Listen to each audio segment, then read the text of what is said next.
Yes, they executed, then they told you about all of these things. So your information is secondhand, not their information. So that's what I was asking you. What is your involvement here? I think you misunderstood the rules on evidence, ma'am. But nevertheless, I What do do not I want not to understand argue about the with you. rules of evidence? Nako, galit si Yes. Regina. What do I not understand about the rules of evidence? Hindi ka abogado, ganun lang yun. Hindi mo naiintindihan yung rules of evidence kasi may naratibo kayo sa mainstream media. Di ba? Ito kasi maraming masasagasaan dito, pati mga pribadong individual dito sa issue ng mga anomalyang flood control, makakaladkad dito. Nako, mainit ho ang ulo nitong si Regina. Natawag ho tuloy siyang boba nitong si Ma'am Sas Rogando Sasot. Paano ba naman ho kasi mga kababayan? Itong tatlo na to, yan si Edling Gao, Regina at yung medyo matanda dyan sa baba, mahilig akong makipagtalo dyan sa mga ini-interview nila. Ang dating parang interrogation hindi interview, parang ang dating hindi nyo kinukuhanan ng impormasyon ang inyong mga kinakausap. Parang ang gusto nyo, baloktutin nyo yung mga kausap nyo doon sa inyong mga naratibo. Bakit itong Regina talaga na to, bakit galit na galit ka dito kay Attorney Levy Baligod, ha? Pero bago yan, sa like at sa subscribe. Masaya na ho tayo dyan at sa mga gusto sumali sa ating community, yung join button, nandyan lang ho sa baba. Ayun na nga, dito rin ho sa video na to. Pag-uusapan ho natin ang pinaka-latest na public appearance nitong si Bangag, na kung saan napakarami hong nag-react doon sa kanyang sinabi na yun daw susunod na dapat maging presidente ng Pilipinas, magaling sa ekonomiya, naiintindihan ng inflation, marunong gumawa ng trabaho, anak ng Petrang Karabata. Doon pa lang sa magaling sa ekonomiya, palpak na siya doon Hindi na ho siya nakapasok Paano ba naman sa loob ng 4 na taon walang ginawa yung mama na yan kundi pagnakawan ng sambayan ng Pilipino? Tapos meron kang mukha na ihaharap at sasabihin sa buong bansa na dapat ang susunod na magiging presidente magaling sa ekonomiya. Gayong walang ginawa yung administrasyon mo sa loob ng 4 na taon kundi pagnakawan kami. Walang nga ka Marcos Jr. Di ba? Ano na ho tayo? Papunta na ho tayo sa bankruptcy Mababankrupt na ho ang Pilipino dahil sa kagagawa nitong namayot ka na Brad. Di ba? Tignan nyo naman ho yung katawan na yan. Yan ba ang katawan ng walang sakit? Yan ba ang katawan ng healthy? Kayo na ho sumagot. So tingin natin ang Diyos ng tadhana nakita yung mama na yan at sabi siguro ikaw sumobra ng taba ng iyong mga bank accounts kaya ikaw ang papapayatin ko ngayon. Di ba? Mantangin nyo, meron ho siyang mukha na hiharap siyang bayan ng Pilipino at sabihin na ang susunod na dapat na maging presidente ng Pilipinas dapat magaling sa ekonomiya, magaling sa inflation. Pambira, nag-skyrocket ang inflation, nagmahala ng mga pangunahing bilihin sa Pilipinas. Nung pumasok ka, ibig sabihin dapat pala mag-resign ka na, walang yakang Marcos Jr. Ito, panoorin ho natin. Pambira talaga, oo. Etong bagong repacking center, pero makita ninyo puro makina na, dati kinakamayan. Nako, yung sinasabi ko pagka actual na interview, pumipiyok tong mama na to. Tingnan nyo yung tiyan niya, merong dyan, Manual, merong bag. Parang merong bag, parang sila sa isang araw 10 to 12,000. Ayun, silipin natin. 5 to 8 pa lang, 5 to 8,000. Nakikita ko yan Ngayon, pagka full blast, itong ginagamit itong mga bagong mga machine, ay dadami na hanggang 30,000. Para saan? Para saan yung full blast na yan? Ang i-full blast mo, yung pagpupulburon mo sa Malacanang para matapos ka na. Ngayon, para talaga kahit pa paano masaya tayo, mag-ano ka na lang, mag-resign ka na kasi Brad. Kaya nila a day ito, 30,000 a day. Sa ngayon, ay naka-storage, nag-aantay, meron na tayong 4 million na ganitong mga food pack para buti naman at wala naman masyadong sako na ngayon. Meron pa rin mga sunog. Yung mga food packs to. Ihanda mo yan, Brad. Baka mapanis lang, no? Baka mapanis lang. I-preposition mo na doon sa mga pinagnakawan nyo ng mga distrito sa Pilipinas. Dito, malaki ang ninakaw. Halimbawa, sa Pampanga, malaki na nakaw sa Pampanga. Ilagay nyo na yung mga yan sa Pampanga, 30,000 na relief goods. Sa Ilocos Norte, mas malaki ninakaw natin dyan. Maglagay kayo ng 40,000. Yung ninakaw nyong pera sa sambayan ng Pilipino, palitan nyo na lang ng ayuda. para pagka dumating ang baha, kahit pa paano naman hindi mapamura ang ating mga kababayan, mga walang hiya kayo. Kasi wala, ano ba magagawa natin? Sige nga, tanungin ko ito si Marcos Jr. Ngayon, binibida niyo sa amin na mabilis na ang pagpapak. Hindi na manual yung paglalagay ng mga relief goods sa box. Automated na. Pambira, imbis na gawing automated ang tawag dito, yung pagbibigay ng maganda serbisyo sa sambayan ng Pilipino. Diba? Yung pumunta ka ng LTO, wala nang maraming cheche-bureche. Diba? Pag kumuha ka ng lisensya, nagbayad ka sa ganito, yun ang i-automate nyo. Paggawa ng relief goods ang in-automate nito. Wow. Brad, okay ka lang?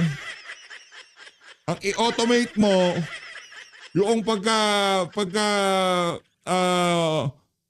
yung mga kababayan nating OFW sa Pilipinas, pag-apak pa lang sa airport, nasa bahay na nila, yun ang i-automate mo. Lang yun. Sinto talaga to si Bangag, eh, no? Meron sa Katlaon yung iligan ng patay inaalagaan ng mga Sir, yung Vulcan. sa bulkan. So, patuloy lang ang production nito hanggang umabot ng Para dito kay Rex Gatchalian, sorry Brad ha. Sorry Brad, hindi ka magiging senador. Sad to say, alam ko pangarap mo yan. Isa yan sa motivasyon mo kung bakit talagang sa tingin mo ay pinag-iigihan mo trabaho. Hindi ka magiging senador. Hindi ka papalit sa iyong kapatid na sintu-sintu din dyan sa Senado na si Wing Gatchalian. Okay? Hindi ka magiging senador, Rex. mga 5 million, lampas ng 5 million. Pero malaking tulong itong pagkagawa. Ito pinagawa pa natin, pinadesign natin itong mga machine na ito para talaga sa Pilipinas. At ito meron tayo sa Luzon, ito yung para sa Visayas at saka Mindanao. Yung Mindanao, meron tayong tinatayo na Kailangan nyo yan. Yang mga automated repacking ng relief goods na yan. Dahil sa mga susunod, wag naman sanang tadtarin tayo ulit ng bagyo ngayong taon na to. Wag naman sana. Hindi ko natin pinapanalangin yon. Dahil hindi handa ang ating bansa na sagupain yung mga malalakas na bagyo. Dahil nga ninakaw ng administrasyon ni Marcos Jr. yung panggawa ng flood control na para sana kahit pa paano maibsan yung napakatinding baha na dadating pagka nagsipasukan itong mga walang yung bagyo na to. Diba? Pumunta na lang kayo sa tiyan ni Marcos Jr. Doon kayo manalasa. Huwag na sa amin. List lang para sa mga bagyo. Pumasok kayo sa kolon nitong si Marcos Jr. Doon kayo manalasa. Doon nyo iparamdam mga gupit nyo. Huwag kami. Mga inosente kami. Hindi kami nagnakaw sa kaban ng sambayan ng Pilipino. sa Butuan City, pero hindi pa mag-operate yun hanggang siguro end of the year next year. So, in the meantime, dito muna natin kukunin. Kaya napakalaking bagay. At sa sinasabi ko, sana nga hindi na magkabagyo, hindi na magkasakop na, mabulok na lang sana lahat ng food pack. Hindi pwede yan, Brad. Ano, tatakot ka. Ninakaw nyo kasi yung pondo paggawa ng flood control. Ninakaw ng administrasyon mo. Ninakaw ng mga kasama mo sa House of Representatives. At balita ko, base doon sa mga Marines, nag-deliver daw din sila di umano sa iyong bahay sa Ilocos Norte. Mabubulok, hindi mabubulok yan. Kulang pa yan. Sa dami ng naperwisyo sa pagnanakaw nyo, sa tingin ko yung mga automated na gawin yung 1,000 para kahit pa paano kung 3 lang yan, anak ng toka, kulang yan. Ano ba naman naglabas ka ng 2 o 1 maleta para magpagawa pa ng maraming automated na pang repack ng relief goods? Ay naku, kawawa sambayan ng Pilipino para doon sa mga bagyo A to Z. Punta na lang kayo sa kolon nitong si Marcos Jr. para tapos na usapan. Doon nyo ilabas yung hagupit nyo. Diba? Yung hagupit nyo doon na lang sa mga bituka ni Marcos Jr. Sir, ano yun? Binibigay na lang, cash forward. Yung mga mag-expire, pinamimigay na lang natin dahil mag-expire na hindi na magamit. So, ganun ang sistema na ginawa natin. Kaya Ay, gano'n naman talaga ginagawa niya siya. Pambira ka, yun ang dinatna ni Rex Gatchalian lang na magbibida-bida yung si Rex. Sasabihin niya na, ano yan, na-invento namin yan pagka papanis na yung papanis na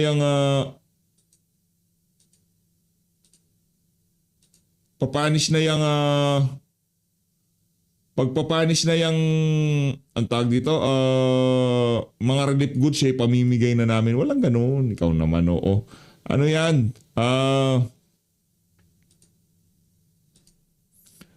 Kalakaran na yan. Maganda na ang production na para sa food pack, para alalayan naman natin. Ito ang unang panahon na ang national government ay nagbibigay nitong klaseng food pack. Nung nakaraan, kung saan na lang kumukuha yung mga biktima. Pero ngayon, Papakasinungaling mo naman. Kung saan na lang ang kapal talaga ng mukha nitong mama na to.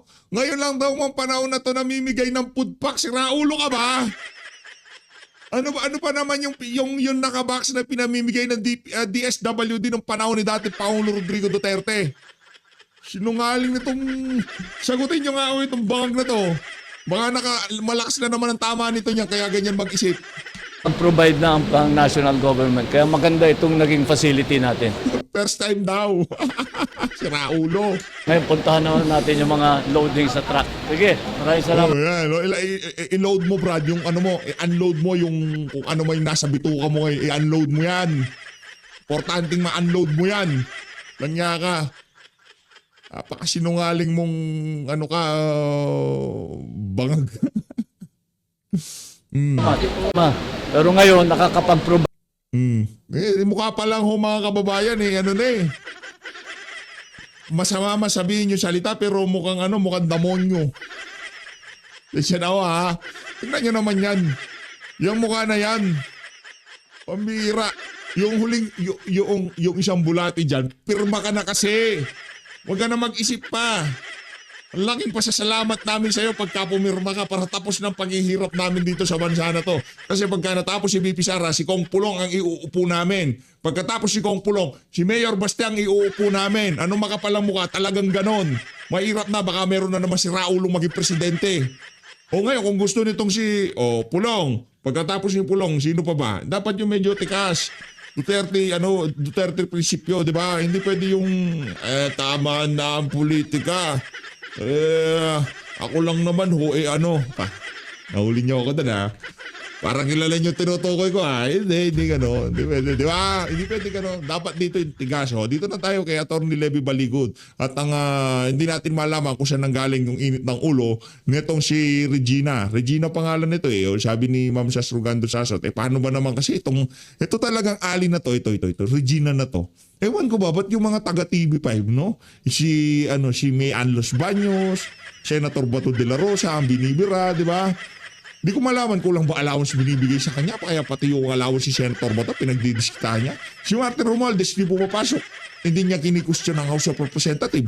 Bakit may sweldo siya? Di ba? Si Senator Bato de la Rosa, siya pinag-iinitan nito si May Ann Los Baños. Pambihira, ito na. Ito naman hindi May Ann Los Baños to. Ito si Regina. Game. Attorney Levito Baligod. Magandang hapon, sir, and thank you for joining us. Welcome to Storycon. Hi, attorney. Hi, Atty. Sir, nakamute Mute po kayo. Nakamute po Magandang kayo. Magandang hapon po sa inyong lahat. Parang ito si Ma'am Ami, siya ngayon parang malambing siya ngayon. Ayun. Thank you, sir. Okay. Thank you for joining us.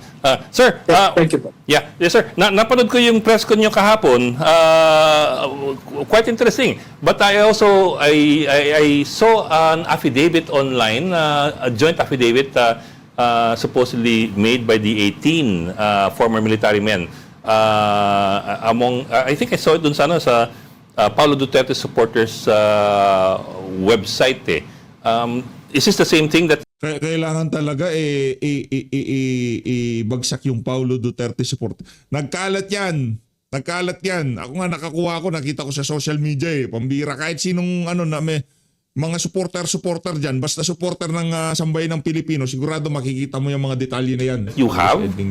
Kasi yun ang detalyado It is also a puzzle for me, sir, how a supposed unsigned affidavit came out in public. It did not come from me. I Okay. clearly stated during the press conference that I will share only the affidavit of the 18 former soldiers After I have filed the proper complaint or referral to the Office of the Ombudsman. Sino kaya nagpalabas ng ano na yan, unsigned affidavit? No? I remember that, sir. In fact, that's why I got surprised. But have you been able to peruse this one that came out online? Kasi it had so many details that we wanted to ask you about. Nakita niyo ba itong lumabas online? Is it the same one that you were talking about?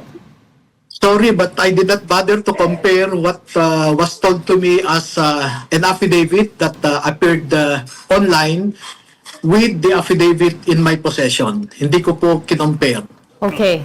Well, okay, we don't know if it's the same affidavit, that's fine. But the military has Naku, nag-uumpisa na si Regina. Umiinit na yung tombong niya. Naku po, Regina. discredited some of the details of your claims already.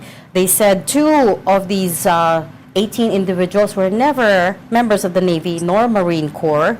And in fact, most of those got dishonorable discharges. Could you respond to that? Could you respond to that? In their affidavit, the 18 never claimed that all of them belong to the Marine Corps. 2 of them, in fact, in the affidavit, in my possession, claimed that they were former Army, no? Or they belong to the Philippine Army, not with the Philippine Marine Corps. And it is true that, in my knowledge, there is one former Marine who was dishonorably discharged because he was, when he served in the United Nations Peacekeeping Force as member of the Philippine contingent, he was asked by his officer to bring some food to the officers' quarters. And he obeyed the instruction of his officer. And then, meron kasing military checkpoint. And his vehicle was inspected and found some food inside. And he was arrested and brought back to the Philippines. And during the investigation of the complaint against him, the initial recommendation was for a demotion. But eventually, the Armed Forces of the Philippines Okay, yeah. came out with a decision to dishonorably Naiinip si Regina. Naiinip si Regina. Ito naman kasi si Attorney Baligod, medyo slow, no? Pero mas mainam na slow, no? Talagang dapat inisin natin yung si Regina. discharge him. Yeah, okay. I'm not really that interested in the specific details of how he was dishonorably discharged. Suffice to fit. Ano lang, importante lang kay Regina yung dishonorably discharge. Yung dahilan, wala na, hindi na importante. Basta maano na yung mga iba na yan, mga ibang kasama mo, hindi ka tiwa-tiwala kasi tinanggal nga sa serbisyo eh. Di ba? What's your question, ma'am? I'm just Naghahanap pala tayo ng dishonorably discharge. Dapat si Trillanes, wag niyong interviewin. Anak ng tokwa, nagpupo yun, isang putok lang sumuko eh. To say that he was dishonorably discharged, and what you're saying at this point is there's just one, because the Navy says it was the most. Navy says it was most of them that were dishonorably discharged. I don't think so. Maybe we can reconcile our record, no? I will ask the soldier. Oh, ito ganito na lang. Yung mga reporter na nagpapanik o galit na galit pagka pinag-uusapan itong issue ng flood control na to, pansin ano nyo na huyan. Kumbaga, obserbahan nyo na ngayong mga panahon na to. Yung iniiwasan ng issue, ayaw mo pag-usapan ng issue, o di naman kaya, inaatake yung issue. Pansinin nyo yung mga yan kasi base doon sa affidavit, merong mga taga-media, yung mga kung tawagin prostitute, tumanggap din ho ng maleta galing kay Zaldico. Okay? To confirm with me later on whether they were discharged or not. But the fact remains that they were members of the Philippine Marine Corps before. Regardless of the nature or character of their separation from service, we cannot erase the fact or ignore the fact that they were former members of the Philippine Marine Corps. Well, sir, we Pero understand naman, sir. attorney, paano kayong how did you come about these people? 18 yan eh. Paano kayong nag-meet? Did you approach them? Did they approach you? Meron kayong go-between? Paano po kayong nagkaroon ng ganyang affidavit? At saka, paano kayong lumabas ngayon in a press conference? Ang predicate po nito ay napanood naman natin lahat. We were all able to watch the statement of Master Sergeant Orly Gutesa. We know how he was treated by the Senate Blue Ribbon Committee, and I was curious why. And therefore, I was able to ask a friend with the Armed Forces of the Philippines to make way for me to meet at least one or two former workmates, no? Or yung katrabaho ni Mr. Orly Gutesa with Saldico. October pa po yun. And from there on, I was able to speak with more than about 30 of former security details of Saldico. And eventually, we all agreed that they have to come out with what they know with respect to the apparent theft of public funds going to several public officials. Bakit niyo po nag-decide na mag-press con imbis na pwede niyo namang lapitan yung mga senators, for example, para maimbestigahan yung mga statement na sinasabi niyo kasi there's a lot of doubt and a lot of actually ngayon tuloy-tuloy yung mga denial ng kung sino-sinong binanggit ninyo. May balak ba kayong pumunta pa sa Senate or House, for example? Alam niyo po, personally, na-observe ko naman ang ating executive, ang ating legislative, at napakahirap pong umasa, no? Sa mga institution na ito. Kaya po, minarapat ko na, as I said, I tend to cling on to whatever flicker of hope we have with these institutions. Kaya sinabi ko, magsusumite tayo sa ombudsman. Minarapat namin na ibahagi na kaagad ito sa taong bayan. Dahil hindi naman namin inaasahan na interesado ang Senado dito sa aming sasabihin. Hindi rin namin inaasahan na magkakaroon ng fair investigation sa House of Representatives kasi karamihan sa mga leaders ng House of Representatives ay binanggit nga ng mga ito. Sir, I understand what you were saying na ibang bagay ang nature at ang character ng service ng mga military personnel. But on the other hand, wouldn't it also affect their credibility as witnesses if most of them, as claimed, but this is the claim of the Navy, if most of them were dishonorably discharged, wouldn't that affect their credibility? Di ba, in courtrooms, isn't that also what lawyers look at and the judges look at when they listen to testimony kung ano yung background at ano yung kredibilidad ng mga testigo? Oh, that is too early for me to comment on that about credibility. Pero Ito ng problema sa mga reporter na to, imbis na suportahan yung pero kung issue yan ng impeachment, anak ng toka, si Ed Lingaw, palakpakan yan. Palakpakan yan, di ba? Pero dahil nga maraming matatamaan dito, pati yung mga prostitute, di ba? May sabit dito sa issue na to. Inaatake ho nila. Yan ang kapalpakan ng mainstream media sa Pilipinas. Yan ang dahilan kung bakit binigo tayo noong mga kung tawagin the fourth state na pangalagaan ng kapakanan ng sambayan ng Pilipino. Pagka ang issue, kahit na yan para sa sambayan ng Pilipino, dahil yan against sa naratibo ng kanilang mga amo, inaatake ho nila. Imagine, ano kayo korte para sasabihin mo kaagad na dishonorably discharged, yung credibility, may problema. Yun kasi naratibo Ano ba problema? Kayaman ng amo nyo dyan, di naman nung siguro kasali dyan, di ba? Ay yayaman nyo na. Sa bagay, yung mga reporter talagang walang kabusugan yung mga yan. so, nakita nyo naman po, ang daming taga-media, ang daming taga-kongreso, ang daming taga-senado, naniniwala nga sila sa testimony ng mga convicts, no? Nasa kulungan na, pero pinapaniwalaan ang kanilang sinasabi. Hindi. Si Madriaga okay lang. Hindi walang problema si Madriaga. Yung si Madriaga yan? Kumbaga lahat na sasabihin niya para dito kay Ed Lingaw yan? Kumbaga credible. Yan, credible. Ed Lingaw di ba?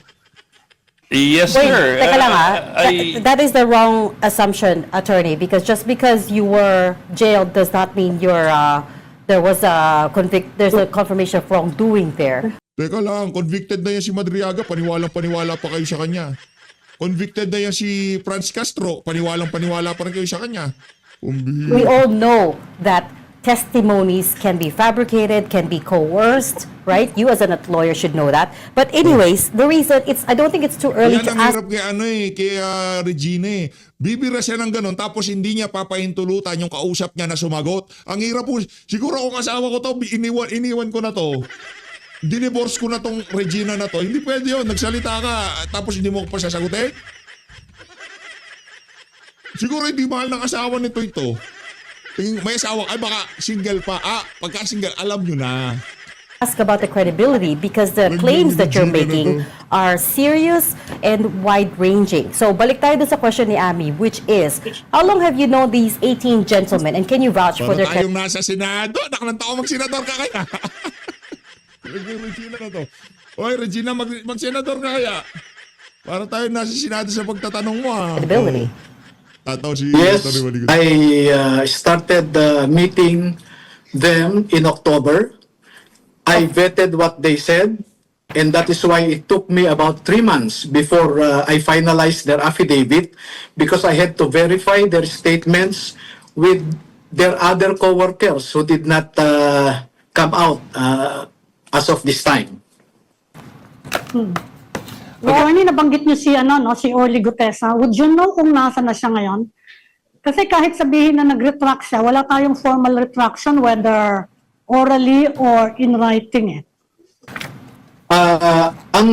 Of course po, no, base lang ito sa mga kwento na ang source ko ay galing din sa pamilya ni Mr. Orly Gutesa, Yes. na pinapirma siya na nagsasabi na pinilit lamang siya ni Senator Marcoleta at saka ni Secretary o dating Secretary Mike Defensor para gawin yung kanyang statement sa Senado. At kung Sino daw po ang nagpilit? Sino ano daw po? po ang nagpilit? Sino daw po ang nagpilit sa kanya? meron silang binanggit na isang abogado, wag ko na lang pong sabihin dahil parehong abogado ito ang nagpipilit sa ilan din sa mga dating sundalo na pumirma ng Banggitin mo. Gusto ni Regina, banggitin mo yan. Yang abogado. affidavit na inalabas namin kahapon. The same na lawyer na nagpipilit na pirmahan nila yung draft na affidavit na ginawa, no? Pero yung tanong po na kung nasaan si Orly Gutesa ay magkasalungat po yung na ibigay na impormasyon sa akin. Yung isa nagsasabi nasa ibang bansa na siya ngayon. At yung pangalawa naman ay sinasabi na nandito lang sa Pilipinas at pinakawalan na raw nila. Hindi ko alam kung sino yung nila. Sir, yesterday there was also an assertion on the part of the affidavit signed by these gentlemen and also by from your end to the effect that $2 million were turned over to Senator Trillanes for the use of the ICC investigators in the country. I'd like to ask if that money was supposed to be for operations of the ICC supposedly in the Philippines, or if they mean to imply that it was supposed to be some sort of a bribe. Kasi you also mentioned yesterday that it was that the ICC is guilty of Wala na ho tayong maraming segue, mahaba-haba ho ito. Gusto kong ipakita sa inyo yung bahagi na kung saan nag-beast mode itong si Regina. and corruption for accepting the money. First po, I want to correct your predicate. Mhm. There is nothing in the affidavit, and also I did not say anything that the $2 million went to the ICC. No, sir. I said that what I said was Trillanes. it was turned over to Trillanes supposedly for There was an implication, the attorney. use of Even the that. ICC investigators. Even with the $2 million turned over to Trillanes, nothing in their affidavit, and I did not say that during the press conference. But sir, I remember specifically you said you actually accused the ICC investigators of graft and corruption because of that money. No. Yes, sir. That's not We can review the sir. Yes, yes. It's We can your live review is your live yes, is still on Facebook. Yes, Sir Ed Lingao, you can go over the press con and you will be cleared na ang sinabi ko may mga ibinigay kay Sunny Trillanes na pera. I think, kung hindi ako nagkakamali, 2 beses sa kanyang opisina sa Quezon City. At kada linggo, tuwing nagmi-meeting sila sa Unit 8 or 9 na Polo Club Townhouse sa Makati, ay may dala na siyang bitbit. At sinasabi nila na binibigyan siya ng pondo para sa mga ICC. No? Kaya nga po, pati yung hotel accommodation nila ay binayaran ni Saldico at nakasaka ni Sunny Trillanes. Okay. Yung mga sasakyan na ginamit nila ay sasakyan ni Saldico. Yun po ang sinasabi ko na merong corruption, merong bribery na maaaring committed by the ICC investigators. Kaya nga. But sir, if you look didn't you at just the affirm what they totality- said? But sir, that's what I was asking. So you did Galit na si Regina. Kaya nga, bakit ba? Programa namin to, dapat kung ano gusto namin, yun ang masusunod. Kung gusto ka naming igak, gusto ka naming, kami bahala sa'yo. did say nga na na the ICC investigators may have committed graft and corruption. Yes. In fact, they now even add bribery kasi kahapon tanda ko lang was graft and corruption eh. So let me ask you about that po. Actually, that's the root of my question. Were you saying that this was used for their operations in the Philippines or for them to take home as their bribe or loot? Kasi now you're saying bribe. Yes, kasi they are investigators, no? They are investigating, but they were wined and dined by Trillanes and the known political opponents of the person they are investigating. Kaya po, hindi po ba kwan yun, bribery and even graft and corruption? Bakit ipapabayad nila sa ibang tao yung kanilang expenses dito? Sorry. So let's not play around with words, attorney. So first you deny what Ed said, which is that you are accusing them of bribery, and then now you're affirming it. Ano ba talaga? Are you accusing the ICC investigators of bribery and graft and corruption? Yes, that is clear. They committed bribery, they committed graft and corruption. Okay. In the technical meaning of those words. Then why were you countering Ed before? That was his question, right? That was Okay. the question. Taga-Amerikana ko siguro tong si Regina. Let's move on. let's Okay, move on. let's move on. Hindi tayo magmumove on. Pasagutin nyo naman. Pambira, anong klaseng interview yan? Babanatan nyo, tapos pagkabanat nyo, gusto nyo, tapos na, wala na sagot. Yan ang problema sa issue ng mainstream media. Buti na lang may PH update, kaya palakpakan ho tayo mga kababayan. Kaya kung di po kayo nakasubscribe dito kasi hindi pwede yung mga ginagawa ni Regina na yan. Tayo ay interesado sa sagot, kaya nga pinapasagot natin yung mga nakakaladkad dyan sa unsigned affidavit na yun eh, di ba? Where is The your premise evidence? of, That is a very serious allegation to make. And you said yesterday you had substantial evidence. So where's your evidence? And I'm not talking about the affidavit, because as we know, affidavits, especially when they're not signed, mean nothing. Where is your evidence? As I said, you await after I have filed it with the Ombudsman. And going back to the premise, as I said, I want to correct the factual premise of what Mr. Ed Lingao said a while ago, that the $2 million were given to the ICC. correct. Wala po yan sa affidavit. Walang ganon. Ginamit yun pang istima, ganon. So, linawin lang natin. Sir, Meron but po you bang also dinala yung mga mentioned the ICC? 56 million pesos, if I recall correctly, you mentioned dalawang maleta with 56 million pesos each converted Yes. to $2 million that were turned Yes. over to Trillanes for the use of the ICC investigators? Hindi po. Did I hear you right But, that yesterday? You are basing your comment on what you claim as having publicized in social media. Di po ba? Na unsigned No, yan? sir, the 56 million was something I heard from you yesterday, and the two maletas, and converted Opo. to $2 million. Ito po yung sinabi ko exactly, no? Before December of 2023, Yes, sir. That's the one.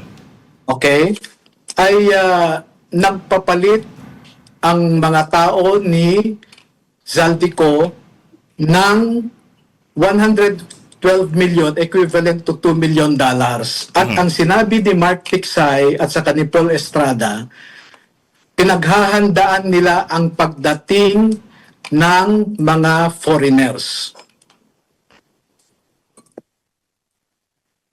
Wala Okay, pong continue. Nakarating po ba sa foreigner yon? Nakarating Ano po? po ba sa foreigner? Ay, hindi naman siya binigyan. Ba't tatanong dyan? Nakarating po ba sa foreigner yung pera na yon? Or Labo ng kahit tanong na yan, ha? directly or indirectly? Wala pong sinasabi ang mga dating sundalo na nakita nila na yung 2 million ay inabot sa ICC investigators. Wala po yan sa affidavit. Well, actually, sir, my Inabot question po ba yung kanina was pera ano eh. kay Senator Trillanes? My question Inabot po kanina ba was yung pera kay with Senator regarding the $2 million that you said yesterday that it was turned over to Trillanes for the use of the ICC investigators. I also never said that you said that it was given to them. That's what I was asking, whether it was given to them or whether it was used for their spending. That's why po, I wanted to clarify a while ago your factual premise. There is nothing in the affidavit, and I did not say anything to the effect that the $2 million were turned over to Trillanes or were given to the ICC investigators. Ang sinasabi lamang po ay, ang sabi ni Paul Estrada, pinaghahandaan nila ang pagdating ng foreigners. So hindi niyo po alam kung sino yung foreigner na yon? Eventually, ang sabi ng mga sundalo na ito, in their affidavit, Yes. they claim that they eventually came to know who these foreigners were. At ito na nga yung mga ICC investigators. Sinabi po ba nila na napunta sa mga foreigner na yan in any way, directly or indirectly, yung $2 million or yung 56 million per maleta na pera? What is clear is what Paul Estrada and Mark Tiksay said to these soldiers, no? Na pinaghahandaan natin ang pagdating ng foreigners. Okay, so hanggang dun so lang walang po ang direct alam nyo, statement sir. na ibinigay. Sorry. So hanggang dun lang po ang alam nyo, sir.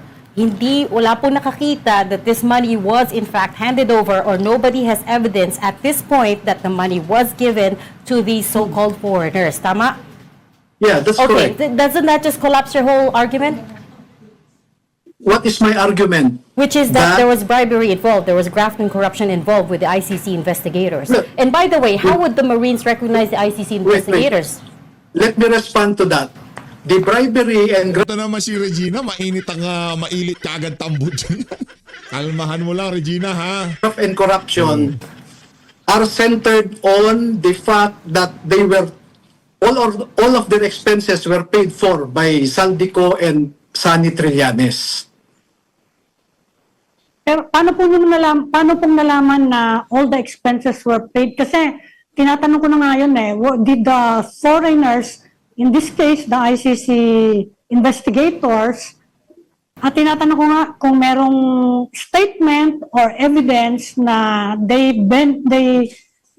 were, yung part of that money went to them directly or indirectly for their expenses nung nasa Pilipinas sila. Ito po ang ginamit nilang mga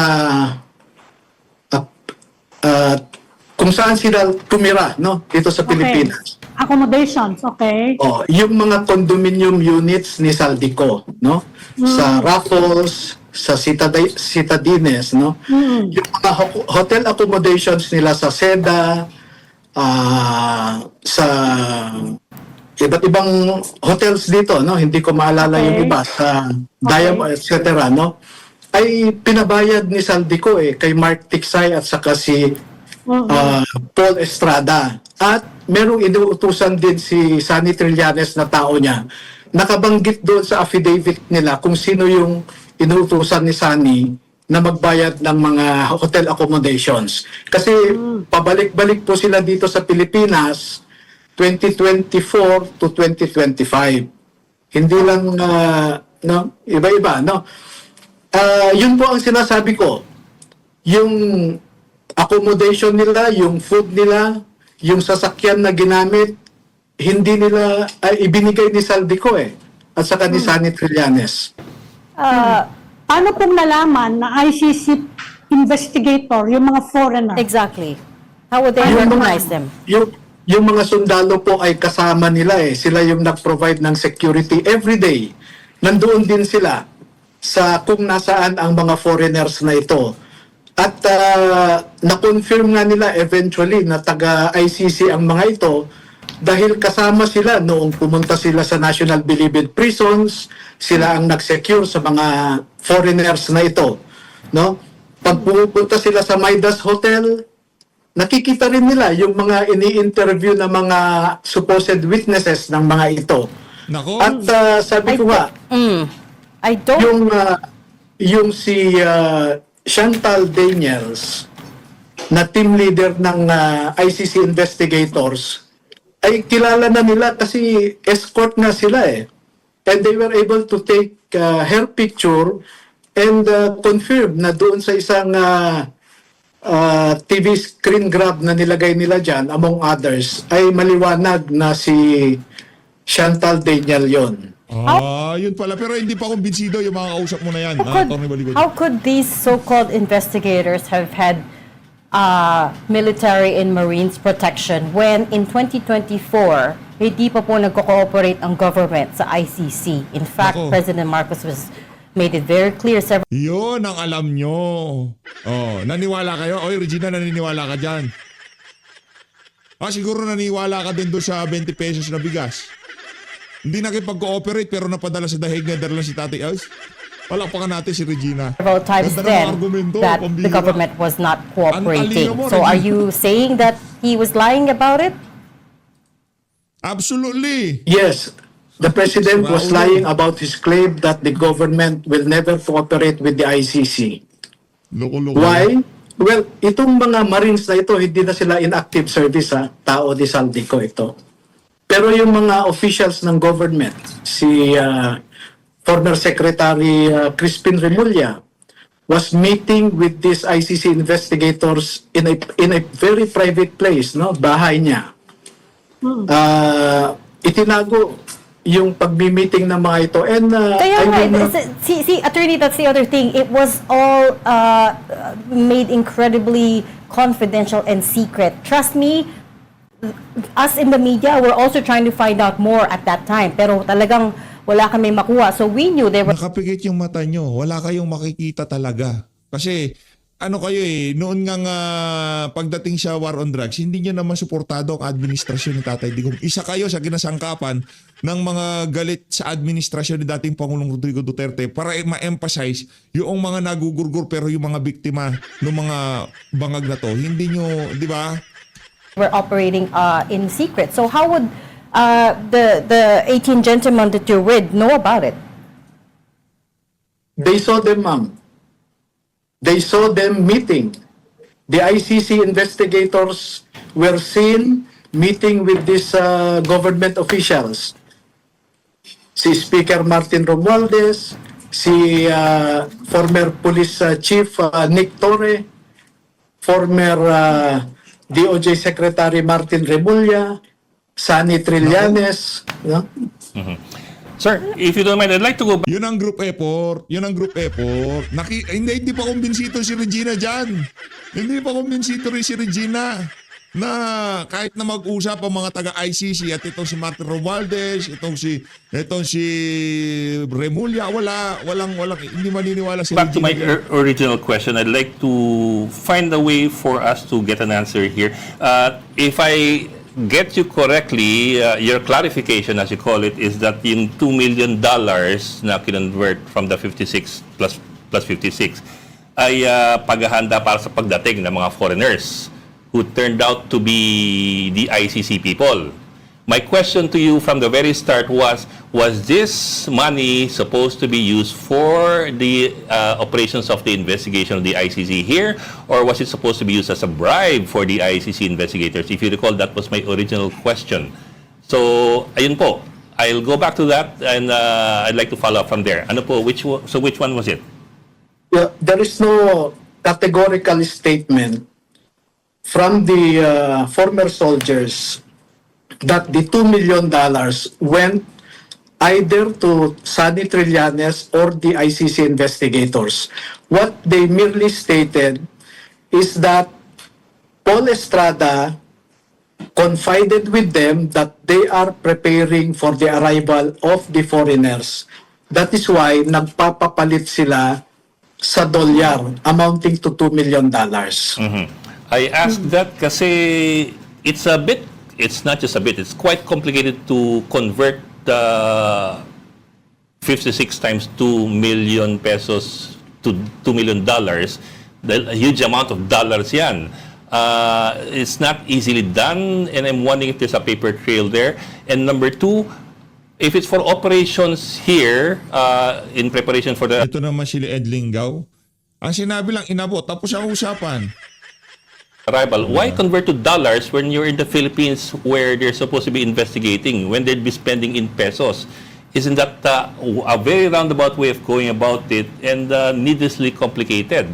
Not unless you're implying that it was money that they were supposed to bring out. I cannot speculate on that, Mr. Ed. No, sorry. So I cannot make any speculation as to why. But didn't you wonder why the story goes like that? Wasn't there any question in your mind? I mean, 56 plus 56, 112 million pesos convert to dollars. Parang hirap gawin eh.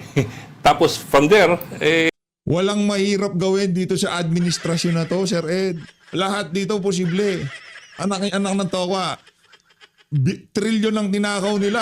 Naging imposible ba yon? Ilinagay sa mali-maleta yung pera. Naging imposible ba yon? Ano ba naman yung makapagpapalit ng 100 milyon sa dolyar? Hindi posible yon. Pambira ka naman, Ed Lingaw. Lahat dito sa administrasyon na to, dahil nga mga bright sila, pag naka-pulburon sila, di ba, nakabatak yung mga yan, walang imposible. Wag kayong magpalutang ng ika nga doubt sa kaisipan ng ating mga kababayan. Nung 2 million US dollar, hindi posible yun. Nakapagnakaw nga ng bilyon-bilyon eh. Magpapalit lang ng 2 million US dollar, din lang magawa. Pambira. saan mo gagamitin dito sa Pilipinas? I mean, I'm sure that struck your mind. Nawala siya. Okay, we Nawala. lost him. Okay. Yun. Balik, Didn't you balik. wonder? Yeah, I did ask them, and that is only what they can tell me, that they heard or they were told by Paul Estrada and Mark Tiksay that they are going to exchange the 112 million pesos into $2 million because they were preparing for the arrival of the foreigners. Were Yun they, lang po ang sinasabi nila eh. were they able to Attorney, elaborate may how nabanggit they... bang bangko? Mhm. Attorney, may nabanggit bang bangko kung saan nag-change? Kasi that's saldi ko eh. Baka Hindi- normal sa kanya. Bilyonaryo yan eh. Baka Hindi po naman bangko normal eh. dun sa bangko niya. Hindi po ganyan bangko nga. kung saan sila nagpalit. Hindi po Saan bangko. daw? It's a building in Makati. Ayoko na pong sabihin yung pangalan ng building, no? Pero hindi po yun bangko. Hindi bangko. Ano siya? Money changer? Pwede pong money changer, pero nasa isang kwan siya, medyo high-end na building sa Makati. Oo nga. Daming pera. But it's a financial, it's a BSP regulated financing institution. Hindi po ako nakakasiguro kung BSP regulated yung opisina na pinagpalitan nila ng dolyar. But it's a financing institution, hindi siya, involved siya sa monetary activities. Po pwede pong ganon. Oo. Tao ba to? Oo. Ang dating parang nagpinoy henyo na lang sila dito sa interview na to. Hindi gusto ni Regina yan. Na legit naman. Baka naman alam nyo kung legit o illegitimate yung operation. Gumaganda ho laban kaya iga nga pupwesto tayo na Kasi, maayos. ano yun, parang money changer. Itinuro lang po sa akin yung building eh. Ay, So, tinuro. are you gonna hindi na name the po- building? Yeah, hindi na ako umakyat sa building para i-verify kung opisina ba yan o isang You know, hindi ko alam kung oh. legitimate or illegitimate yung opisina na pinagpalitan nila. Oo. Hindi naman private company. Baka naman kumpanya ni Saldico yung mga sinasabi nyo na Hindi po eh. Walang opisina si Saldico doon sa building na yon sa Makati. Oo. You know, attorney, Sir. it sounds like a lot of this information that you're holding on to is second-hand and third-hand Nako, yan in na. some cases. Can I just ask what is your motivation here? Because all of a No, sudden, ma'am. you Ito you na. you hold this press conference alleging Napakabastos, di ba? Magsasabi ka na second hand, hindi mo man lamang pasasagutin. Pupunta ka agad doon sa pangalawa mong punto para yung sinabi mo, yun ang maset sa utak ng mga manonood sa'yo, Regina. Buti na lang, hindi na basta-basta madadala yung ating mga kababayan sa mga kababuyan nyo dyan sa mainstream media, mga walang serious wrongdoing. Loko. We've yet to see some evidence, and I'm also just wondering what was your original motivation here? You said you only met the 18 what your- gentlemen in October of last year and started building Mira, this oo. case. So paano po kayo nasama dito?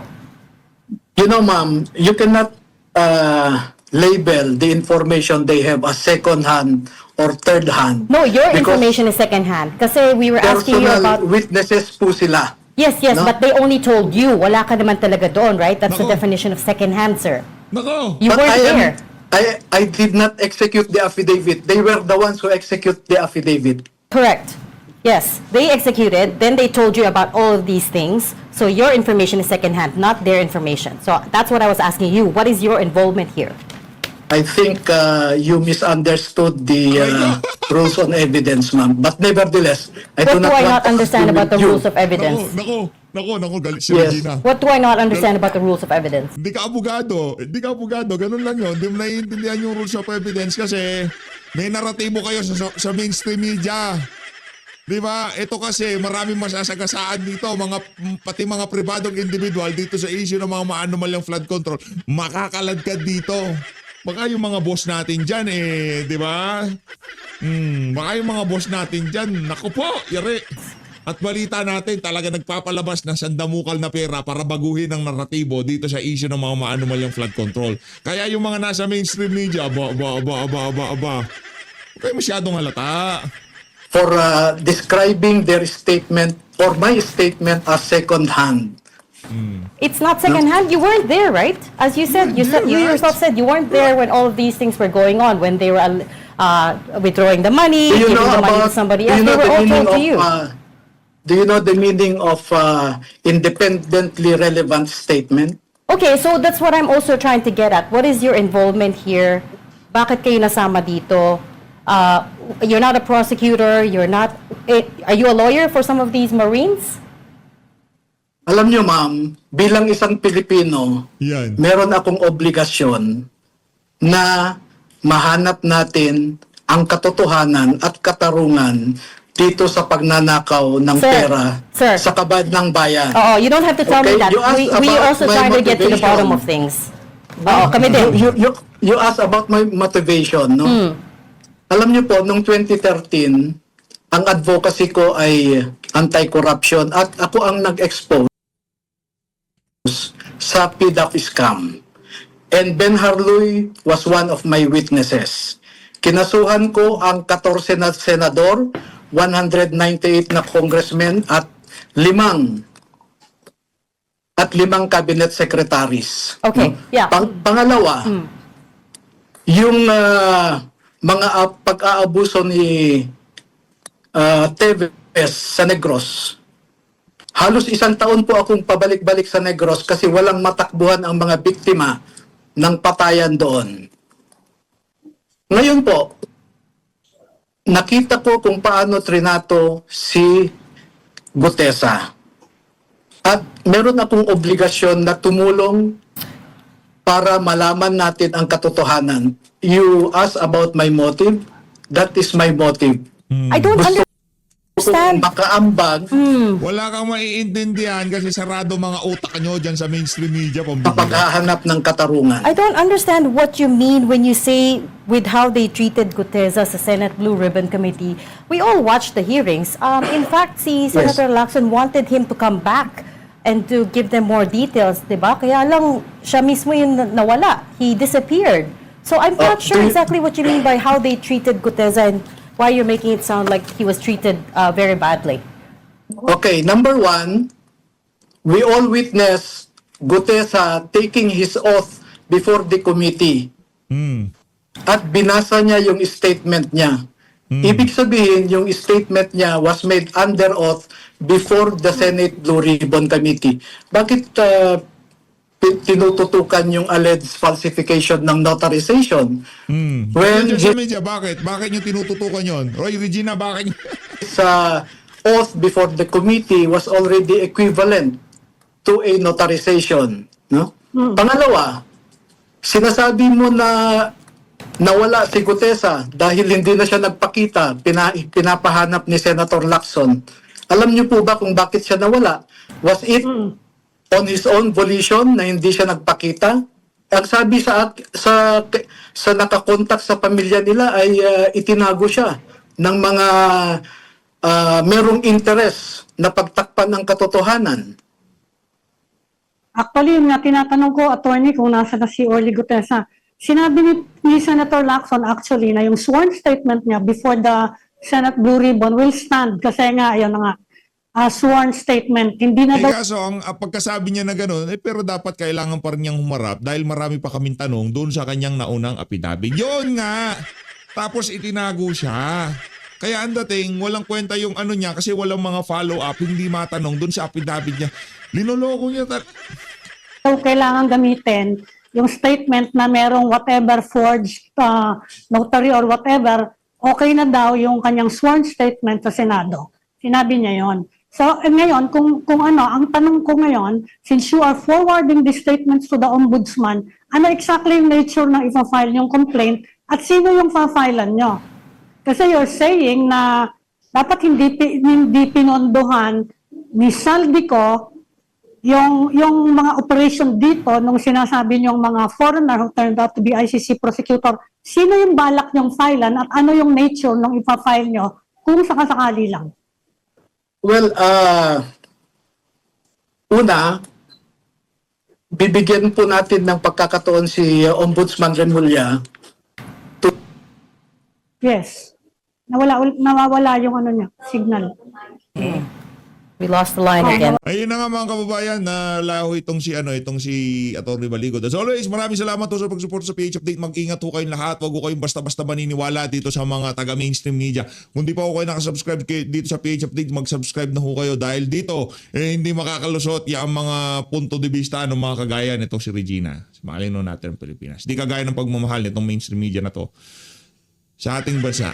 Ang tagal na ho tayong binibigo nitong mga walang yang to. Akala nila serbisyo ginagawa nila. Hindi, pagtatakip. Di ba? Imbis na suportahan natin, ano pa hubang meron kayo? Ano pa hubang maitutulong namin sa inyo? Hindi.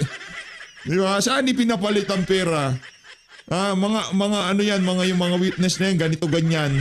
Ang tawag dito, yung natanggal sa pwesto ng sa napakapangit na kadahilanan. Yung tipo mga ganyan, ano? Loka-loka.